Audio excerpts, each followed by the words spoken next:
Committee of Justice, at least aming pananaw, and again, with all due respect to the members of the committee and the committee itself, ang trabaho po ay to determine, sabi nga nila, kung ito ay iakyat na sa plenaryo at iakyat na eventually sa Senado, hindi ba? So, ang parati namin sinasabi, kahit sa previous interviews ko, ang gagawin lang naman is to evaluate the complaints and the evidence at hand. No? Kung ano yung mga naka-attach na ebidensya doon sa complaint. So, yung pagpapatawag ng mga witnesses and all those things, asking for documents, that goes well beyond, di ba, yung evaluation na kung ito ay dapat mapunta na sa plenaryo at nang sa ganun ay maiakat na sa Senado. So, sa ngayon, are we going to question this? Kasi I think that was your question talaga. Of course, that possibility is always there. Di ba? But hindi mo na kami magsasabi ng anything categorical. Ito ay dapat pag-usapan hindi lang namin, pero pati ng aming kliyente. At titignan natin kung ano mangyayari. That's why we have been monitoring these proceedings from day one. I confirm that the defense team sent a letter just to Senator Luis Ro, the chairperson of the Committee on Justice. This was dated March 24, 2026. This letter was sent in response to the invitation extended to us by the committee. Just so there is context to the letter that was sent, even as we had observed from the hearing that was conducted earlier, that this letter was also tackled by the committee.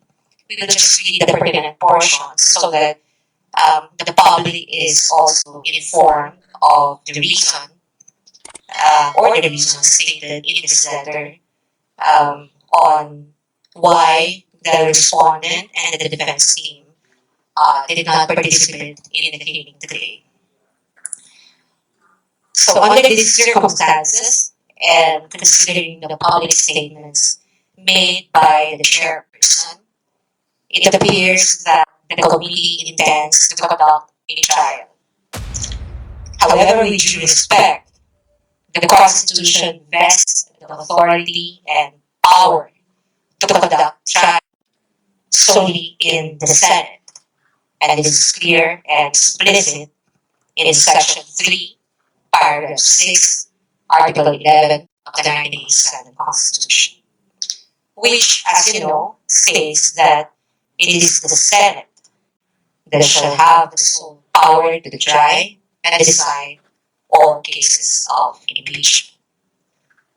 The Constitution is thus clear.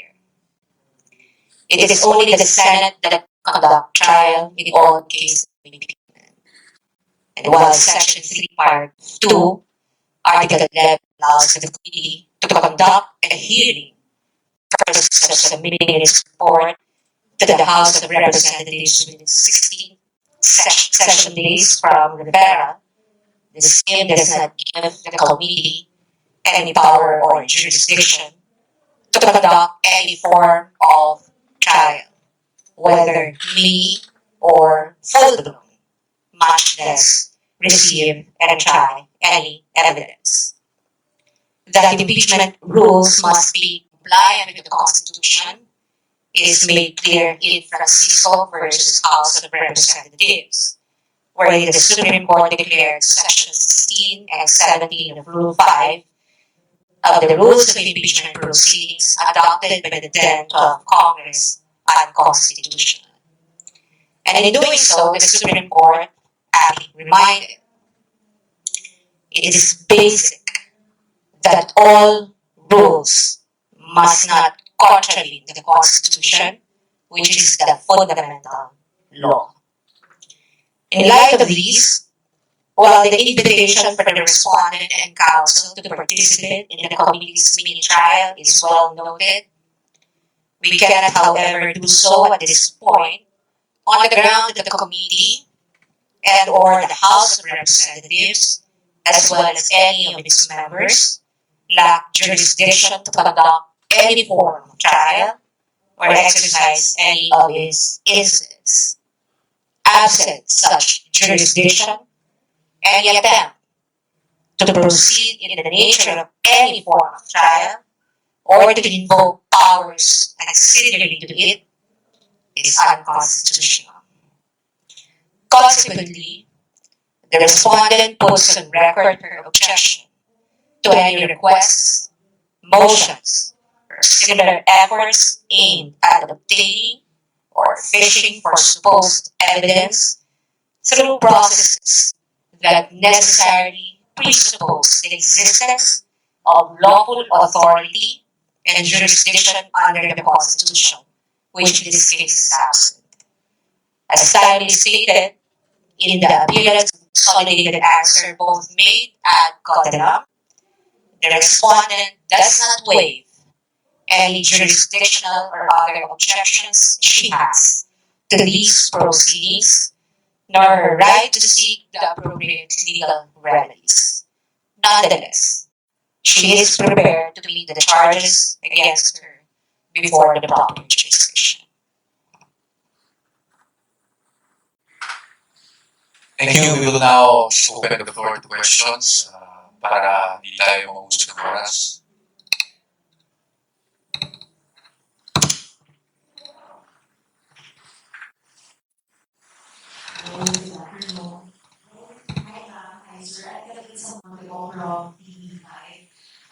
Tapos po yung Committee on Justice and yung several motions po na natake sa hearing where they want to issue sa pina dun sa mga ilang dokumento pagdating sa mga kanilang financial transactions, IDR, hindi other po kasama dun sa pinasapina.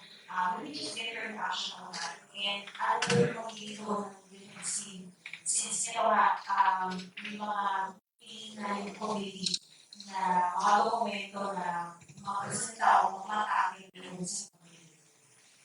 Thank you. Unang-una sa lahat, I have to address yung subpoena that was issued myself. I will wait for the subpoena. Titingnan ko kung ano naman ang subpoena, but definitely I'm willing to attend.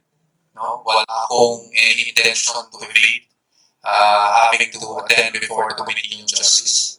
Although I must say, I was monitoring the hearings. In fact, that's why hindi kami nag-start until matapos yung hearings out of due respect na rin to the Committee on Justice. I was a bit surprised because I think the ground stated there was that I was the one in charge of the accomplishment reports, etc., which obviously the facts and documents would show that it was not me. But nonetheless, I don't see any point in not appealing, so I will definitely abide by the subpoena, subject to, of course, titignan natin kung ano yung laman. Pagdating naman doon sa mga ibang subpoena that will be issued for the documents, I think it is our job as counsels to look first at kung ano yung scope ng subpoena and see kung naayon ba sa batas yung pag-issue ng subpoena. Attorney Sheila, is there anything you wanted to add? In addition to what Mike has said, I think the portions of the letter that I had read earlier would answer that question. So right now, what is clear is that we have questions on the jurisdiction of the committee to conduct any form of trial. And if you had noticed also from the letter, we had stated that it's not only the conduct of the trial, but also the exercise of any and all ancillary incidents, which includes, of course, the issuance of any compulsory process. I cannot tell you yet how the defense would meet the orders given today at the committee hearings or how we would specifically respond to those. But we are making Personally, paalam o personally, paalam o i-lay down mo ng mga rason kung bakit hindi siya nakaharap na dito sa pagkakas. Alright, thank you. So you have two questions, right? Number one, it does act to the statement that what the committee is conducting is not a trial, but is allegedly a preliminary investigation. Number two, you also want us to react to the statement of Representative De Lima that to the effect that the nuance of the response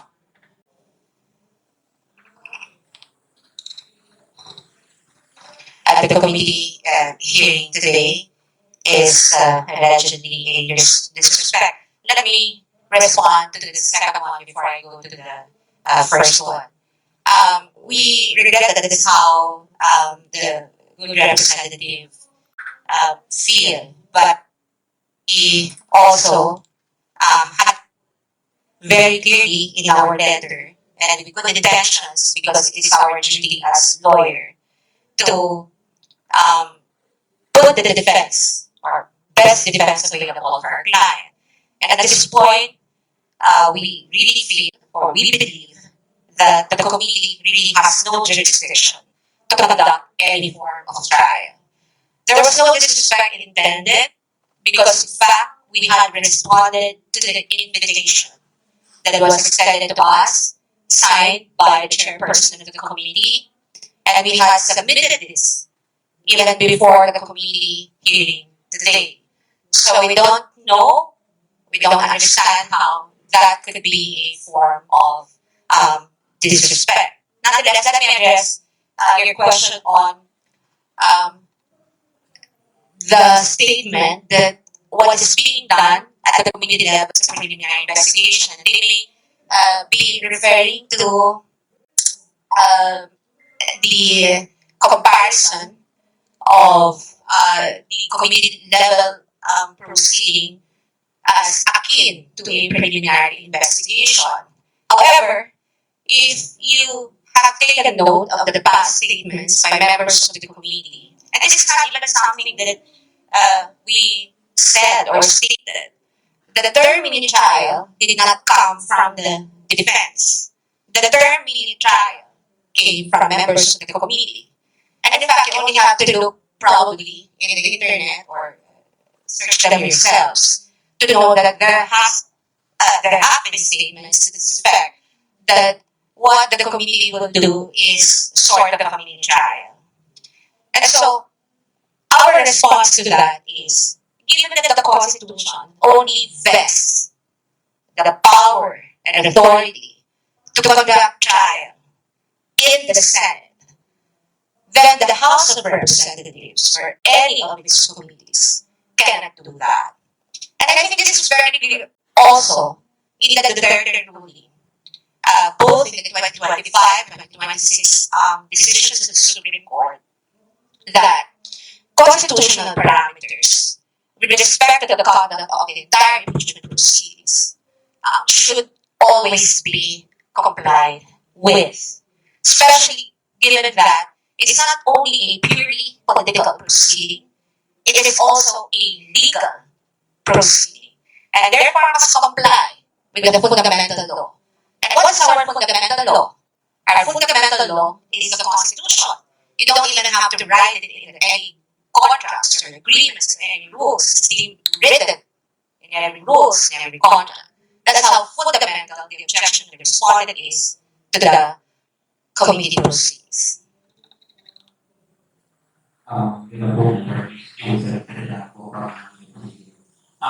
In asserting that constitutionality of the House jurisdiction over the impeachment ruling, what are we trying to achieve here?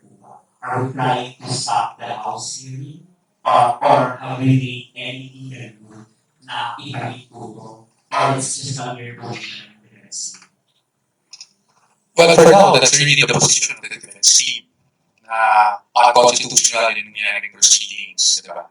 Ngayon, ang tinitingnan natin, ang sinasabi talaga natin dito to simplify things. Sa Constitution, very clear naman yung kasulat. No? Number one, ang initiation ng impeachment proceedings that belongs to the House. That's the exclusive power of the House. We're not contesting that. But, pagdating sa trial, that power exclusively belongs to the Senate. Napaka-clear niyan. Kaya sinasabi lang namin dito, is hindi naman pwede, dito sa pag-indicate pa lang ng proceedings, nagkakaroon na ng tinatawag na namin ng mini trial. At again, kaklarahin ko lang, yung i-emphasize ko lang yung sabi ng Interchila, hindi po sa amin galing yung term na mini trial. Yan po ay galing sa mga statements, no, ng either Committee on Justice or even other personalities. So hindi po sa amin nanggaling yan. That's why we're contesting it. Ngayon, ano ba ang trabaho para sa amin ng Committee on Justice? At least sa aming pananaw. And again, with all due respect, no, to the members of the committee and the committee itself. Ang trabaho po ay to determine, sabi nga nila, kung ito ay iakyat na sa plenaryo at iakyat na eventually sa Senado, hindi ba?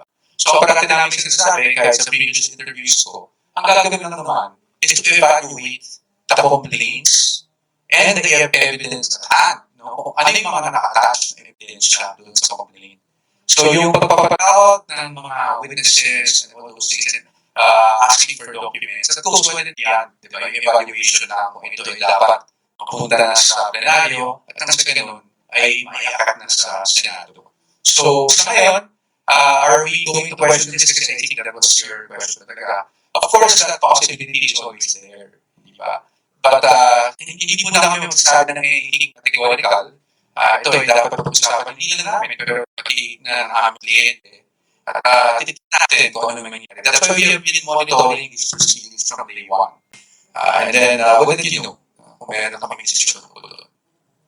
Sir, follow-up. Since you are acknowledging that the House of Representatives can initiate the impeachment trial, that the impeachment proceeding or whatever, bakit sa process ngayon, we're not attending doon sa allegations ng House of Representatives? And follow-up is, are we surely attending the Senate hearing once it prospers, at least prospers? Number one, doon sa tanong niyo po, it's not just we're acknowledging, that's clearly stated naman in the Constitution na sila talaga ang exclusive power to initiate impeachment proceedings. Why are we not attending? I think it was clearly stated in our letter. It's because we are objecting. There's a fundamental objection to the proceedings itself because for us, this goes well and beyond what is contemplated within initiation of impeachment proceedings. As to the Senate, wala pa tayo doon, no? Pero pag dumating man doon, talaga namang kami naman, ready na sagutin. Parang naman natin sinasabi, ready natin sagutin ang mga allegasyon laban sa Vice Presidente sa tamang forum. And sa atin, pagdating sa pagkakaroon ng trial, whether mini trial, full trial, that's not in the House, but that's actually the Senate. Thank you.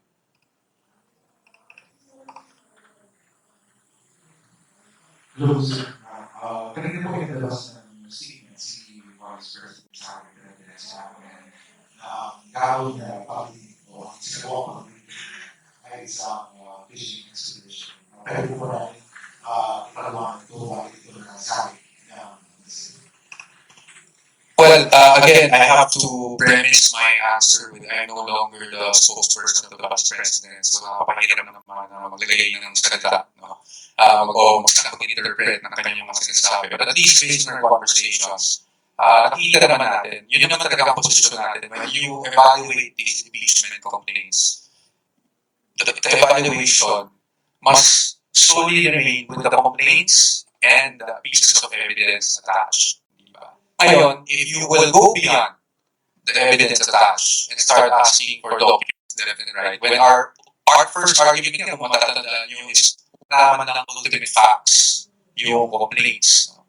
And then yung mga nakaka-attach na ebidensya, wala rin naman doon na nagsasabi o nagpapatunay na may krimen na nakaganda nangyari.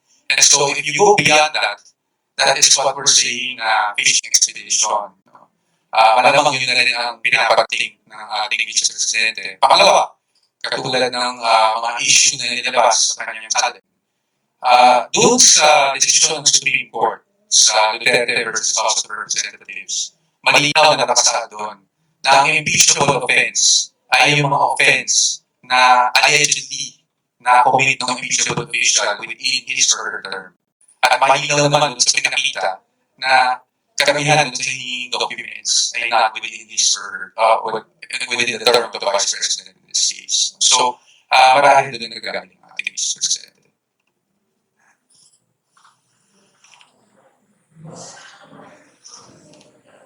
Pagkakita po ay inilabas ng I'd just like to know po yung mga subpoenas regarding the sa opinion sa pagkakita sa akin. Already Producer P said na it's a form of fish expedition that he objected to the motion raised by the panel. Pero sa tingin po ba, pwede ba muna natin gusto natin makakontrol dito yung mensahe. Kasi, yun nga, as Producer P nga, sa igaling ito saying na it's a fish expedition. Kaya tama ako kayo sa nangyari sa orientation prior na nag-expedition. So, what should be po dun sa mga sa opinion sa atin? And parang na yung mga backgrounds rin kay sa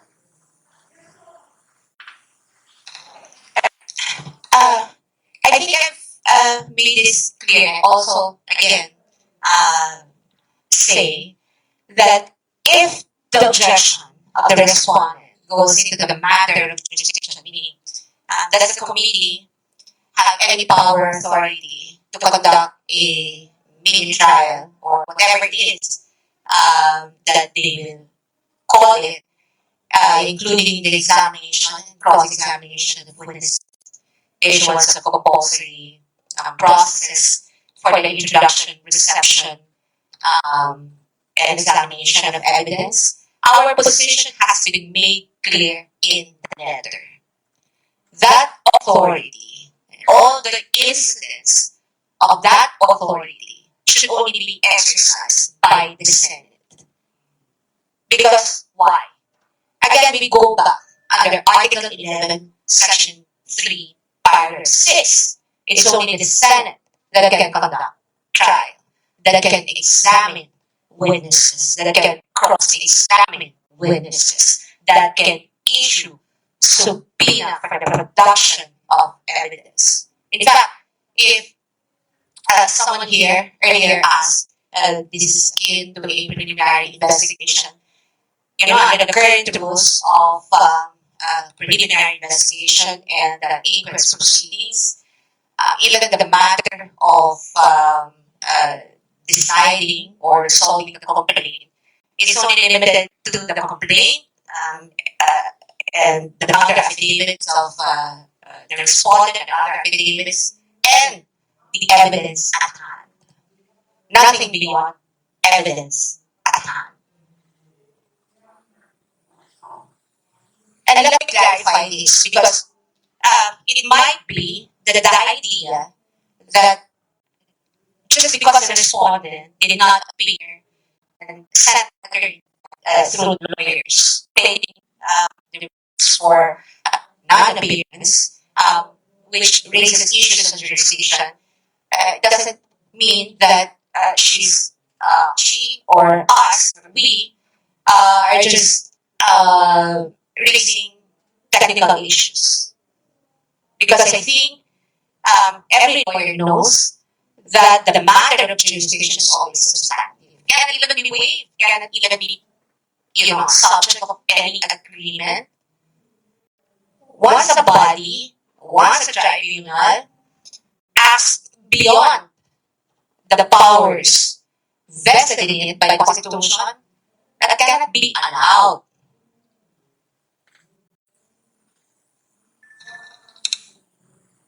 Next question.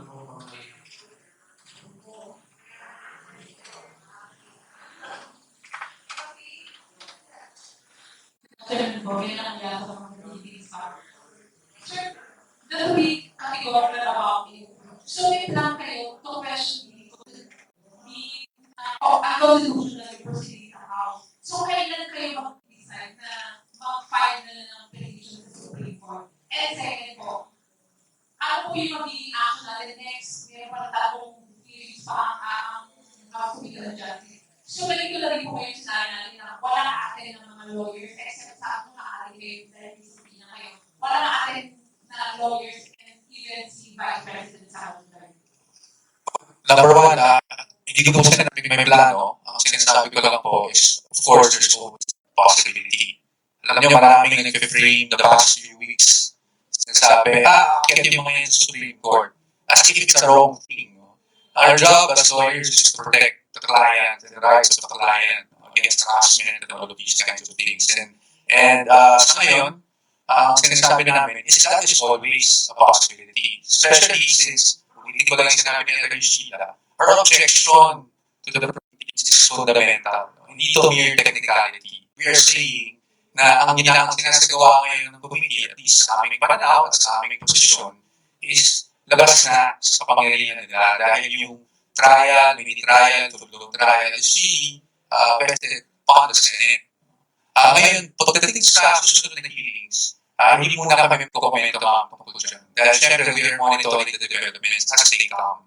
And as lawyers, although of course, we are ready to anticipate anything and everything that comes, we are also not inclined to telegraph what we plan to do. Thank you. Good afternoon po, and thank you for ICs. If ever the Senate conduct a hearing, can we expect your appearance as well as appearance of the Sarah?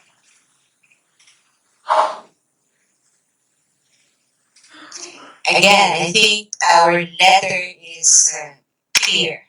We cannot participate in a proceeding that we think is unconstitutional.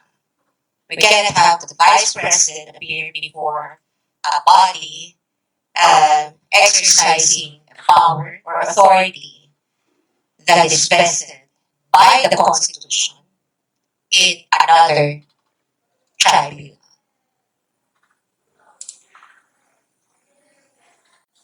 If you notice from the letter that we sent on March 24, 22, the penultimate paragraph of that is pretty clear that considering that the requests, motions, or similar efforts aimed at obtaining evidence through processes that necessarily presuppose lawful authority,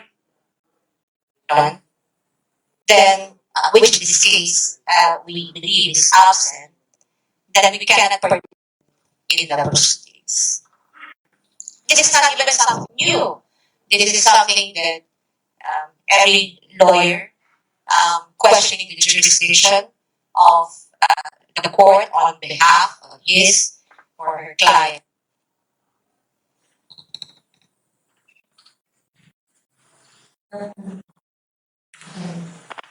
Parang iteration ko naman ng question. So since you are not recognizing the jurisdiction of the authority, hindi niyo po to comply at any subpoena, hindi expected si Vice President and you appear sa House hearings. Let me check. Baka ma-misconstrue eh. What we are not recognizing is the authority or power to conduct mini trial. Now, with respect to the power of the House of Representatives to initiate independent proceedings that's stated in the Constitution, we recognize that. Again, what we do not recognize is the authority to conduct any form of trial.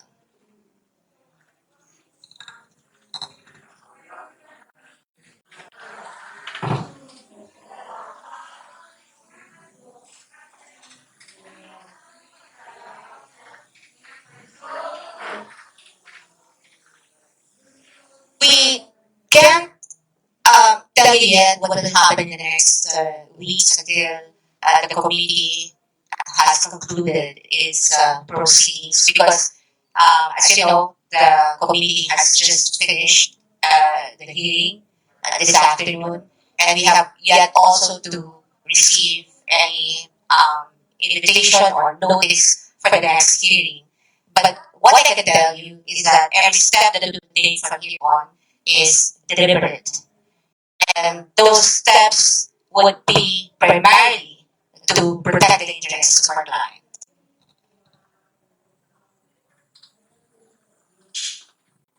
Then po, so to reiterate and to echo all the questions earlier.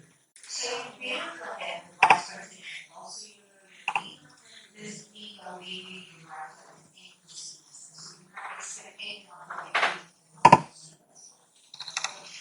I think that's also clear from the letter. In fact, it's explicit in the letter.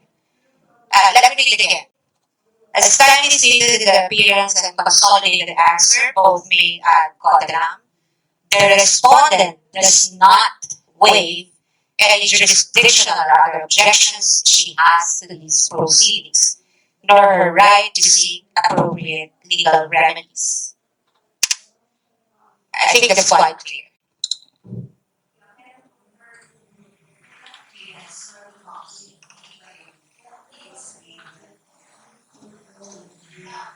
Could you clarify what is it that you're asking? That is the respondent giving her right? And that, of course not. Right to the proceedings.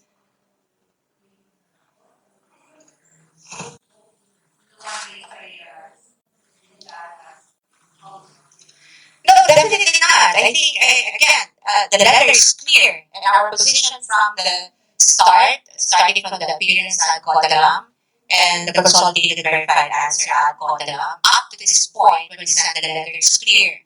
The Vice President is not waiving any of her rights. Now, if you're asking me, is she waiving her right to present evidence? Definitely, or participation in the proceedings, she will participate before the proper forum, before the body that has jurisdiction to try the case against her. Yes, because again, we just have to read the Constitution. The Constitution says, Section 3, Paragraph 6, Article 11, that it is the Senate that shall have the sole power to try and decide on cases of impeachment.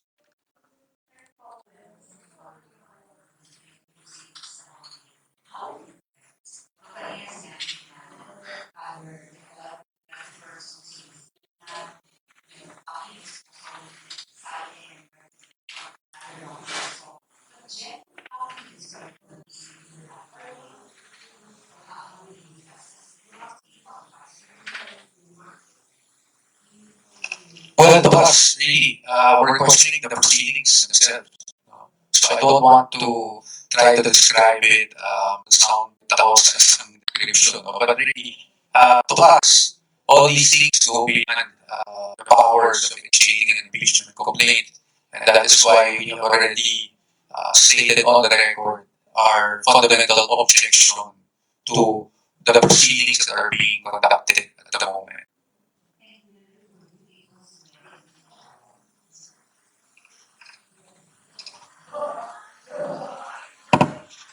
Well, for us, ma'am, again, our position is that yung mini trial ng salita, hindi sa amin ang galing. Yan ay galing sa ibang tao. So, again, I like to reiterate the position. Kung ang evaluation lang na dapat gawin dito, ay kung ito ay dadalhin, sinirecommend, no? Na dadalhin sa plenaryo, kakaroon ng articles of impeachment that will be transmitted to the Senate, dapat ang gagawin dito, ang evaluation na gagawin dito ay limited lamang doon sa mga complaints at doon sa mga naka-attach na complaints. Kasi doon mo malalaman kung may basihan ba talaga, kung meron ba talagang impeachable offense laban sa ating Vice Presidente. Third part is since you said a while ago that the hearing is constitutional, are we consider mo and legal remedies like hearings sa constitution? As I answered earlier, that is always a possibility. We are considering all remedies.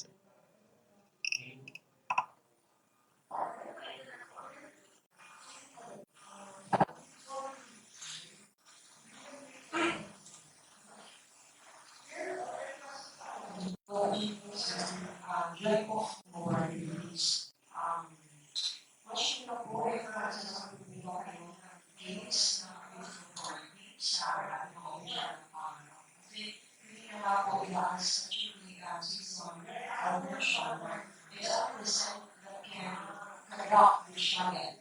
Kasi talaga mga provisions are being to provide productions evidence. Kanina, ang person yung joke, no? Kasi we say them na yung authority sa ating legislative version na gagawin po siya ng articles and section that not to represent the exclusive power to initiate all cases of impeachment, while the Senate Council has its own power to try to settle the form of impeachment. So we have dapat kapag ng contribution no, not just the others together as makakagalit na nakikinig ng mga But I agree with attorney with Representative Teo, no? Na yun naman talagang susunod sa Constitution. No? The power to initiate belongs to the House, and the power to draft amendment cases belong to the Senate, di ba? At yun nga ang naging debate dito dahil sa aming pananaw, lumalabas na po sa initiation ng nangyari at kung magkakaroon naman ng any trial type proceeding, that should be had before the impeachment, sitting as an impeachment court at hindi po sa Committee on Justice.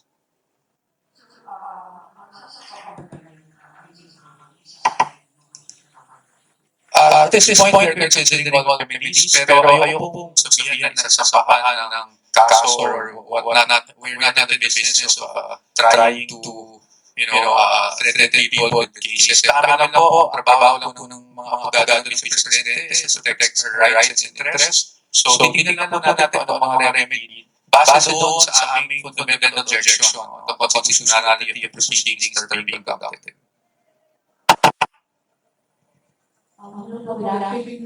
nagagawa ko ng mga PBCCN. I just want to get you were very related to the position of the NSC. Just want to get your reaction for Iverson's analysis. Because talaga was earlier. She voted for justice. And she said that if you participate in the hearing before the commission, rather stand up to abide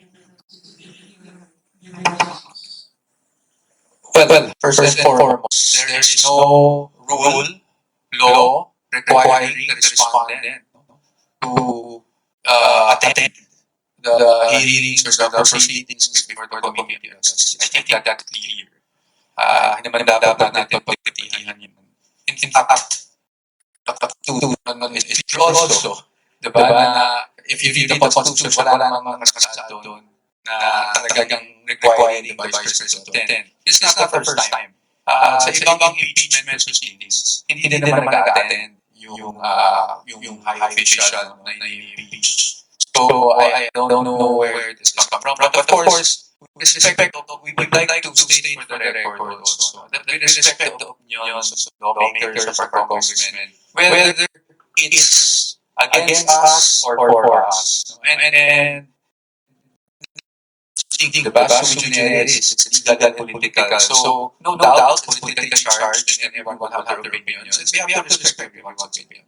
But as far as concerted position is, there's no rule requiring the Vice President to be present in the proceeding.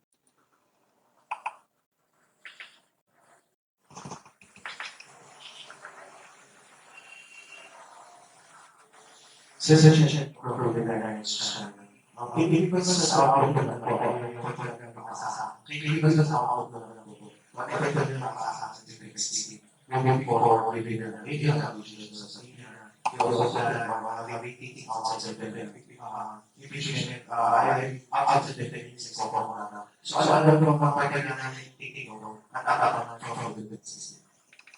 Naman po, that every step of the way, the defense team would ensure that we are doing our job to protect the rights and interests of our client, which is the Vice President.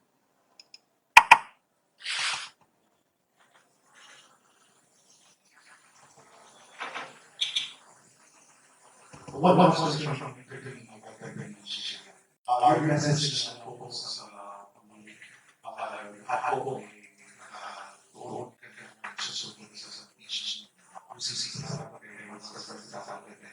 I remember preparing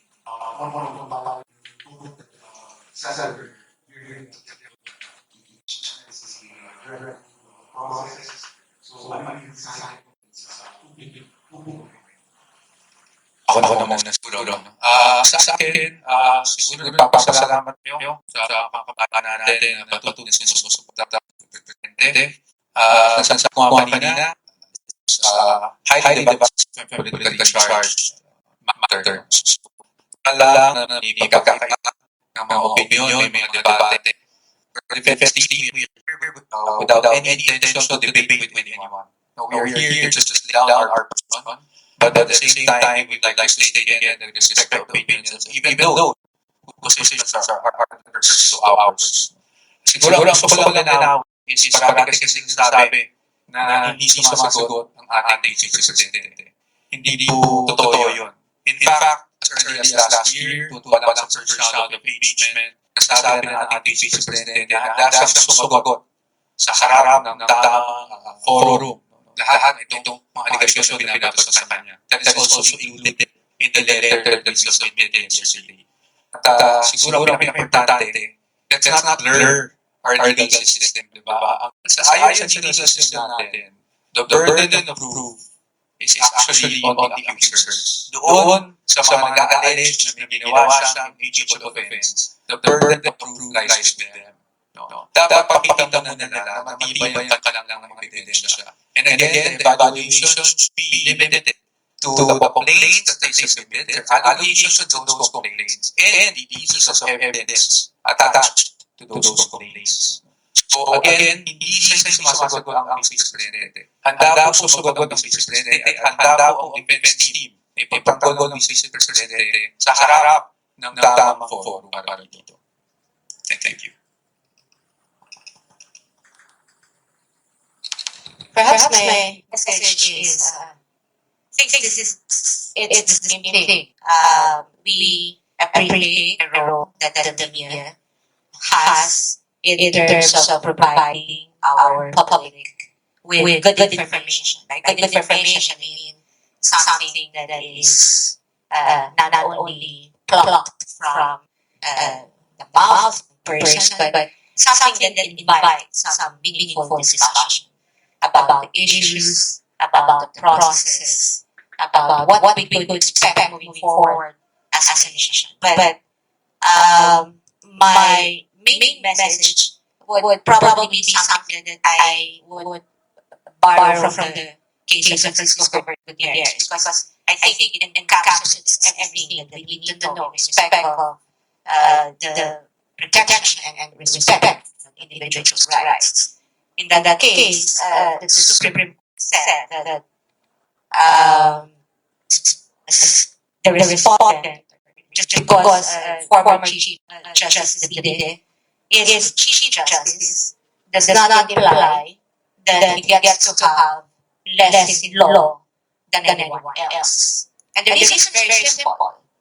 It's because the Constitution and the law are mindful of every individual's rights, regardless of his or her situation in life.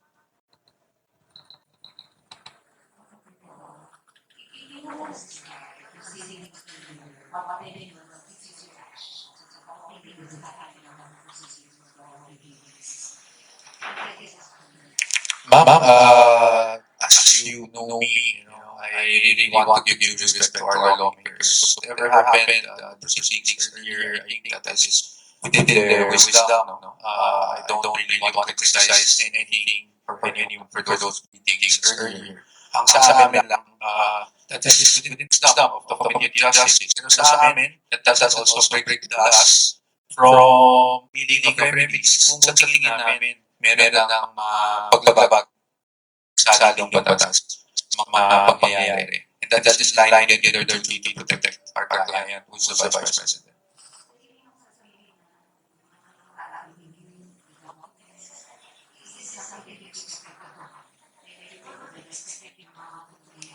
Well, hindi naman sikreto yan. Dahil actually, iba pa yung appearance ko ng question na rin. And again, I have to say, I respect the lawmakers who brought that up. I think within their prerogative to raise whatever political concerns I have in relation to my appearance. Pero nasasabi ko na rin, na the past few weeks, sabi na nagkakilala that there will be subpoenas issued. Ngayon, yung pagdating naman sa akin, kung maramam naman po sa Committee on Government, abogado rin naman Vice President ng mga panahon na yun. at hindi naman ako nag-invoke ang third client because all I can really testify to is kung ano yung totoo participation ko sa namang sa nung state ko, ako'y nasa DepEd. So I never really saw any conflict with that. But again, if there are subpoenas, there are things that the defense team will have to discuss, will have to look at the subpoenas, and ako naman sa sarili ko, I will not comply with it. But I have to state that the fundamental objection here is not just the subpoenas. The fundamental objection rather that they are raising here is of the proceedings themselves, even sa energy nila on the ancillary process that come out of those proceedings.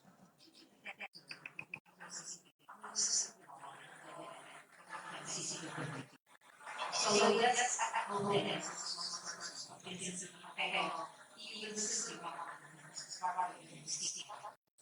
But I will go there as a resource person, witness whether they want to qualify or characterize it as such, and I will ask questions as best way I know how based on my personal knowledge.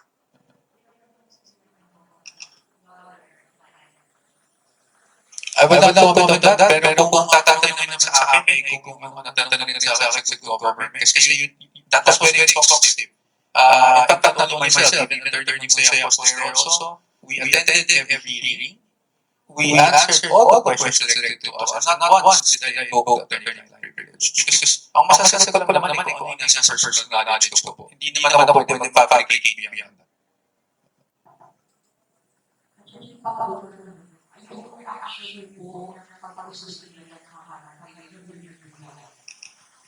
Sa akin, that's something that is doing actually the court. The committee of justice and the court has jurisdiction over cases of Miliaga.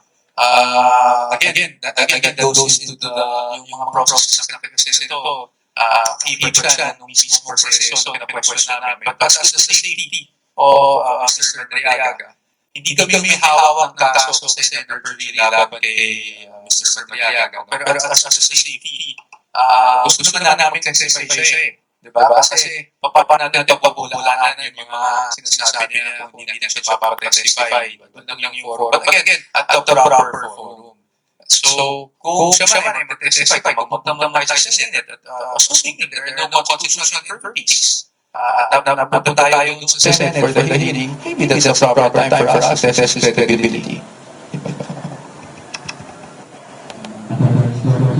For clarification lang, kasi she said earlier that the Vice President is not weighing her to present evidence at the between the House and even the news says that are we to amend the House impeachment proceedings. Pero sabi you are asserting na unconstitutional yung House proceedings. Definitely not. I think if you listened earlier, I stated clearly that since the objection challenge to the proceeding goes to jurisdiction, then what the defense basically says that we are prepared, or the respondent is prepared to make that accusation against her, but before the proper forum, before the body that is vested by the authority or power to conduct trial under the Constitution. And if you take a look at the Constitution, the only body that can conduct trial in impeachment cases is the Senate. So if you're asking, is there any contradiction between us submitting this letter or Attorney Poa attending Attorney Poa's decision to attend the hearing stated or the schedule he stated in the whatever subpoena that we will receive in the forthcoming days. Is there any contradiction? I don't think so. Because it's clear, how can you participate in a proceeding where you are precisely questioning the authority of the body conducting the proceeding? There's no contradiction. If the Vice President will be asked to present her evidence or to examine or cross-examine the witnesses that the complainants will produce, then that has to come at the time when the matter is already before the impeachment court.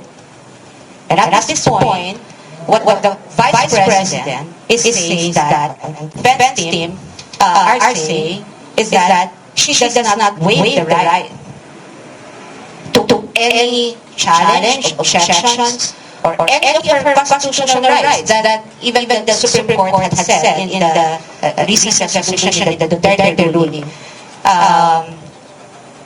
is effective all throughout the entire impeachment process. The Bill of Rights applies to the entire impeachment process. It's clear. It's not something that, just taking off the top of my head. It's something that is in the decision.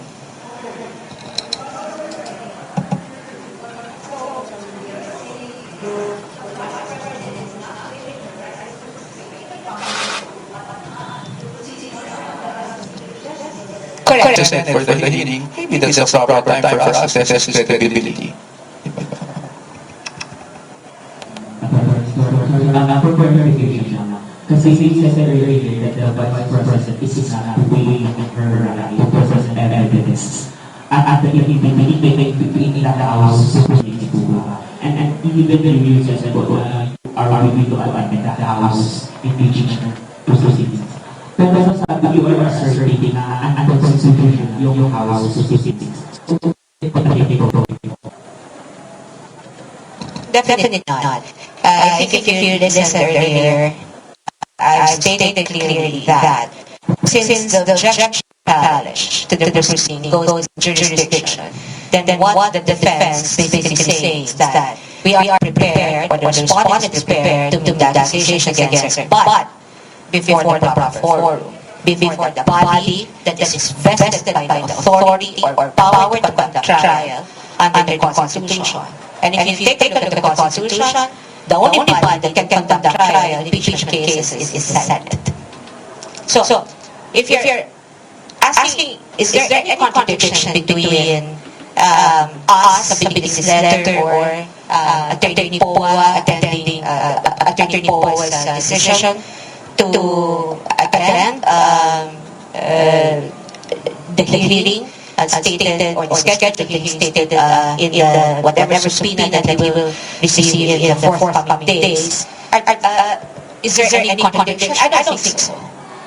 Because it's clear, how can you participate in a proceeding where you are precisely questioning the authority of the body conducting the proceeding?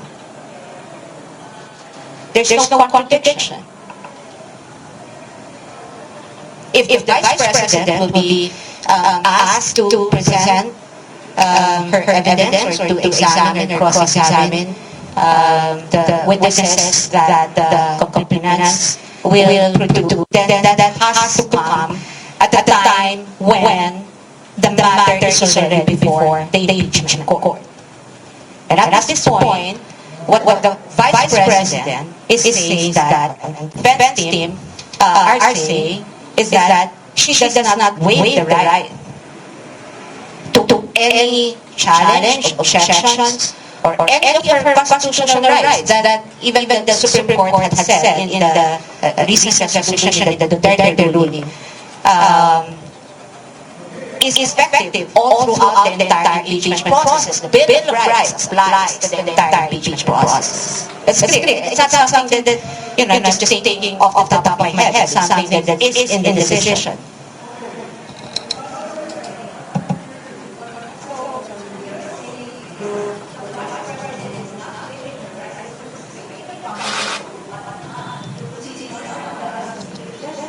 Correct. The Vice President is not waiving anything at this point. No, nothing.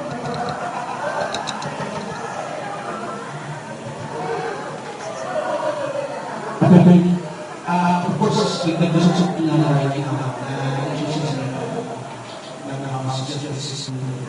Hindi pa yung baka itanong siya yung mga committee members sa mga or may mga titingin questions na ilang sa sila baka magagamit nila to prove their point against the Vice President. I don't want to speculate kung ano yung tatanong nila sa akin. Again, it would be inappropriate and unfair naman sa ating mga lawmakers and members of the committee to speculate na gano'n ang gagawin nila. Ang sa akin naman, kung ang tatanong nila ay factual, sasagutin din naman tayo ng factual. Sir, ako na po kung nasaan kayo yung Vice President sa akin. Kung na-monitor ba siya ng how to proceed, kung i-prepare siya kung saan nangyayari, at ano yung magiging next move niya after this. The Vice President of course in the Philippines. I'm not at liberty to disclose kung nasa siya. She's for security reasons, but she always has daily engagements naman. Pagdating naman sa briefing, there's always a regular briefing between the Vice President and their defense counsels. And definitely, lahat naman ng next steps ay pag-uusapan pa namin. But again, as I always mention, matagal nang nabuo ang defense team. So, a lot of these things don't come as a surprise to us anymore. On a regular basis. On a regular. Kung regularly, ever na mararating tayo sa proper hindi na po sa house kung already is the defense. We're ready. In fact, kung may mga statements sabi overwhelming yung evidence. So, kung gano'n, iakyat nila sa Senate, so we can have a proper trial at para mapakita na natin na walang basehan ang mga impeachment, itong impeachment complaints laban sa kanya.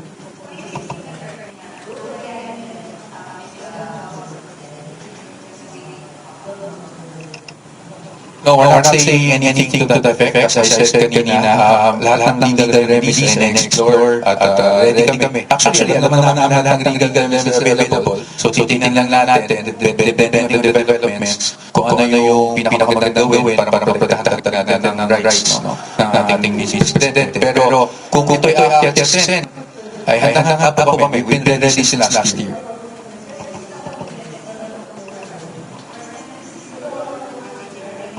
Actually, hindi pa lahat. But again, I have to clear that up.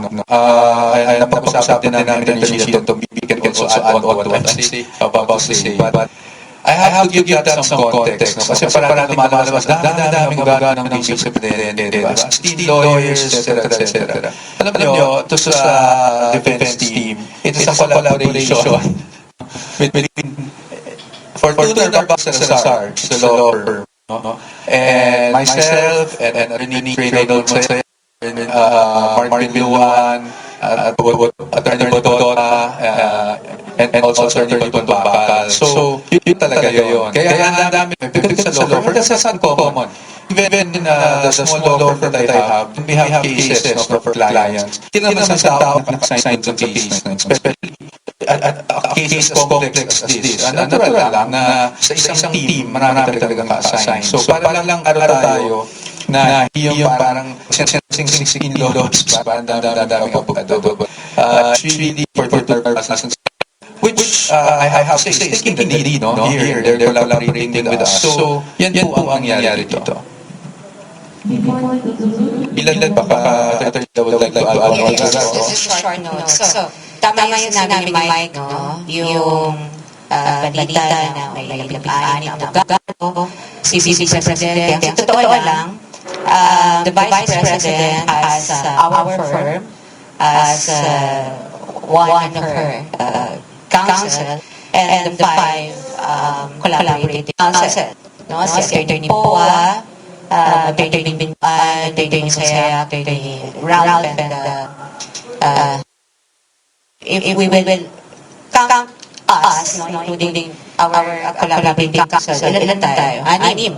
Now, the fact that there were the other members of the defense team also signed the pleadings, does that mean that, a separate engagement? In fact, I think maski yung ating mga kamaman, maaari sa media or publiko na mga abogado na naiintindihan nila na kapag isang tao ay in-engage niya, no, yung isang firm, law firm, ibig sabihin yung law firm na yun ay kanyang abogado. It doesn't matter, hindi yun, bilangan ng ibang abogado dun sa opisina na yan. Ibig sabihin, kung sabihin natin, isang opisina ay may isang daan may abogado, at let's assume that each one of those lawyers will sign the pleadings, hindi naman siguro tama na sabihin na, dami-dami abogado na, ngayon, sa yung size ng aming team, kailangan din sapagkat katulad na sinabi ni Mike, yung ganitong kaso ay kailangan paghandaan ng maigi. At kailangan magtulungan yung mga miyembro ng defense team. Before we go to the investigation and users. Siguro briefly lang. Again, gusto lang namin magpalamat sa ating mga kaibigan sa media for your patience. Lalo na pag minsan hindi kami nakasagot agad. Pasensya na po kayo no, may ganyan mga pagkakataon. At hopefully po, hindi kayo magsawa na pumunta kung meron kami ganitong mga paanyaya dahil kailangan din namin maklaro hindi lang sa legal community but sa lahat ng ating mga kababayan kung ano nangyari sa mga proseso na ito. Maraming salamat po sa inyo. This concludes our press conference. We are holding for the questions.